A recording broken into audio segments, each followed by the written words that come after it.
Hello! Welcome to the Officio Spotlight podcast. My name is Simon Lipscomb and thank you very much for listening. Today we're going to be talking about the topics of neurodiversity and specifically ADHD, what that is and what it means to be somebody diagnosed with that condition. And I'm delighted to say that joining me for this conversation is Beverley Jandziol. Bev is an experienced procurement leader with experience in government, private sector and consulting. At present, she is the Commercial Director for Programmes at the Foreign and Commonwealth Office, or FCDO. And for our listeners outside of the UK, that is the government department responsible for foreign affairs. So, Bev, when we got together to talk about this podcast and what we might discuss in it, you mentioned the topic of ADHD. I have to be really honest and say my first reaction was actually one of real surprise, largely because I'm pretty ignorant, I think, on the topic of ADHD. And probably what little I do know is largely the headline stuff. And I think I assumed it was a condition for unruly and naughty little boys and not hugely experienced individuals like yourself. So it would be great perhaps to start with just understanding what ADHD is. So first I'd like to say, if you think you were surprised, try to think how I felt being diagnosed with it as a middle-aged woman. But yeah, surprise was definitely my first reaction. So ADHD stands for Attention Deficit Hyperactivity Disorder. There's two forms. They use ADHD to describe all of it, sort of all-encompassing. But previously they used to use terminology called ADD, which is attention deficit disorder. But they've sort of adopted ADHD to cover both. But what you have is you'll have some people who are diagnosed where they've only got the sort of attention deficit aspect of it. And then you've got those who've got basically combined both, which is the attention deficit aspect as well as hyperactivity, which is the type that I've got. So it's the attention deficit bit, but the hyperactivity bit also comes with sort of impulsivity and sort of other behaviours. Essentially, there is a difference in the brains of people with ADHD. What it means is that they've got a bit of a dopamine deficit as well. So certain things that you do, you need dopamine to sort of motivate you to do those things. And what's lacking in a sort of ADHD brain for both types is you're sort of starved a bit of dopamine. And I've probably explained it in a really bad way. Technical doctors would look at me horrified at my explanation. But that's sort of my understanding of it. And that's why symptoms can be relieved, just not 100%, but partially through medication, because that's what it addresses, the sort of that imbalance in the brain. Just to sort of add as well, it's less of a deficiency in that you can focus, and there's something we'll come on to, it's hyper-focus, but there's so much going on at one time, actually being able to filter out the noise, that's what's really difficult. With ADHD. So it's like there's too much going on and you lose that ability to filter and focus on one thing at a time. And Bev, you said the diagnosis was a surprise to you. I was really interested to understand what led you to get that diagnosis, and maybe if you look back on your life, does it make sense now to you? It does. And I'll be honest, I was a bit cynical about ADHD, a bit like what you said. I had a view. I remember the very first time I came across ADHD on a documentary, and it was very much playing to those sort of preconceptions we've got around it. I remember they were following boys of about 8 years old in this program who were basically smashing up their room and just unruly, out of control children. And, and this is probably decades ago when I watched that, but that was the image in my head of ADHD. That was the view I had of it. So I'd never, ever considered literally never in my life that it would be something that would impact me. There's a gender challenge with diagnosis anyway. But even though I was starting to become a bit more educated around it because of personal experience of knowing others, it still never had sort of occurred to me because I didn't really understand what the symptoms were. And then it's one of the reasons I agreed to do this, and the reason it's important to talk about it, even though it's quite personal and not easy to talk about at times. But it was through my friend who was doing a neurodiversity talk to my old team who I'd invited in. It was a really great talk he gave. And again, he's someone who really understands ADHD, autism in particular, but sort of other areas of neurodiversity. And it was through him sort of talking about it that stirred up conversation among the team. And it was actually someone else I know who I got talking to after that talk who said, I have ADHD, and it really resonated. And we got talking. And it was only actually having a conversation with that person when suddenly I was asking, oh, so why did you think you had it? And then sort of everything they said just suddenly clicked in my brain that that's what I'm like. I do that. We all do that, don't we, to some extent? And even when I talk to people about ADHD and how it affects me, they often go, oh yeah, I'm a bit like that. And yeah, I feel like that as well. But I think it's the extremeness of it. Okay. Basically talking to this individual, I then went home and thinking my husband would laugh at me and said, I actually think I might have ADHD. And I thought he'd laugh and say, stop being ridiculous. And he didn't. He was actually really relieved and said he'd suspected it for years and had been researching into it. And it was a bit of a shock. But that one sort of presentation and that conversation, I think if I'd not had that, I just would have carried on even more. In that presentation, Bev, was it one particular thing, this individual was describing, or a series, and you kind of went, oh yeah, I'm like that, and then it was a combination of things? I mean, the talk was more about neurodiversity in general, and a lot of it was focused on autism. But I think it was just, there was still points that came up that were new to me. And again, it comes down to education. When we talk about diversity and inclusion, you need to get the balance of not preaching to people. Actually, it's important for people's education, for them to understand things from 2 points. One, either because it might impact, they've never considered it, which was like my own situation. Yeah. Or two, actually, it's about understanding and sort of being empathetic to those who are affected by these conditions or whatever it might be that you're discussing. And that's why it is important. But because the talk was very much based on personal experience, I think that just has more of an impact on people. And that's why it ended up creating a lot of discussion among our team and leading to conversations that wouldn't have happened without that prompt. And I think when I saw his face and then he showed me his internet history last 2 years, where he'd been doing a lot of research, I was just a bit horrified, if I'm brutally honest. He's a doctor, he's not a psychologist or psychiatrist, but he sort of wasn't sure how to bring the topic up because it really was something I'd never considered. One of the other reasons I was very surprised when you told me is also you're a hugely experienced but really, really effective senior leader in government and within procurement. It's just interesting, how does ADHD impact you on a day-to-day basis or within your career? For a lot of people, they do struggle in jobs and careers because of how it impacts them. And I do think for me, partly, in some ways it's played in my favour because of the sort of choices I've made. But one symptom I'd never heard about, which is hyperfocus.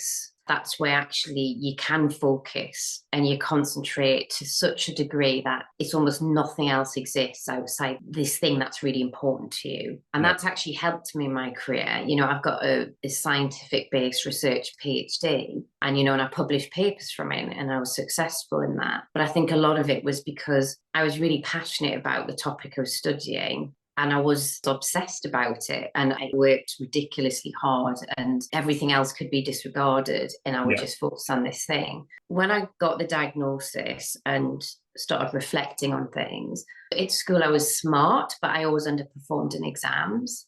And I remember sort of really underperforming in my A-levels. And it was actually my biology teacher who phoned up my preferred university and said, please consider accepting her, even though she's not hit the sort of required grades, because it's not a reflection of who she is and her capability. And I did get into that university. But the reason I was terrible at exams is I've got terrible time management. I've got no concept of time. I never used to finish papers. I think out of all my A-level papers, and you normally had 3 or 4 papers per subject, I think there's only maybe 1 I finished. And others, there'd be like 25-30% of the paper I didn't even get around to looking at. That sort of inability to time manage and prioritize. When I went to university, I sort of had to put a huge amount of extra effort in to sort of train myself out of that behaviour, which was not an easy thing to do. And actually, I sort of then became really good at exams, but it took an immense amount of effort. I would say sort of how it impacts me now and sort of my career. I think what's helped is I've always made career choices for things that really interest me. And because I'm very much hyper-focused, it means I'm sort of very driven. I guess I can excel at it because it's something I really love and I'm interested and I want to do it. Yeah. I'd say the downside is I become quite obsessive about things. And I think one of the reasons I sort of had a niggle in the back of my mind that there was something not quite right was sort of COVID, and everyone worked hard and worked in ridiculous hours. But I think my level of obsessiveness was really quite extreme. Yeah. To the detriment of sort of my own sort of personal well-being, and just not even like taking personal care at the most basic level, because I was just so driven, and that sort of hyper focus went to sort of an extreme level. Yeah. To the neglect of many other things. But, you know, I'm still not very good at time management, and I've done a lot of things to try and get better at prioritization. And I'd say it probably has more of a negative impact on my home life, because my husband jokes before he starts a conversation, he gives a pre-warning, this is mundane. What he knows that means is he'll say something to me and I just cannot take it in. Like it's almost like he's speaking Russian or some other language that I don't understand to me. And, you know, it sounds really silly, but for someone capable, where we have to buy an alarm for the bath because I've overflowed it so many times, where it gets to a certain level and plays a tune, that was my level of incompetence at home. Always burning food. It sounds funny, but it's almost like when all these things build up, it would create quite a lot of anxiety for me to sort of even try and tackle some basic personal admin before I settle down and stuff. I spent a lot of time living with friends on mates rate. I remember once thinking I could maybe buy a flat or something, but the whole concept of having to work out finances and fill in forms, and I couldn't even contemplate it. So I always noticed I was at my comfort zone of renting a room in my friend's house or living with flatmates, where I didn't have those things to think about. Yeah. And Bev, forgive me if this is clumsy language, I don't know, but from what you've described, things like the hyper attention, is that a benefit as you see it? And then there are challenges that come with that? Or say, apologies if that's a clumsy way of putting it. But no, it's definitely an advantage. So I think, you know, with anything, there's things that are difficult, but I would still say there's more positive.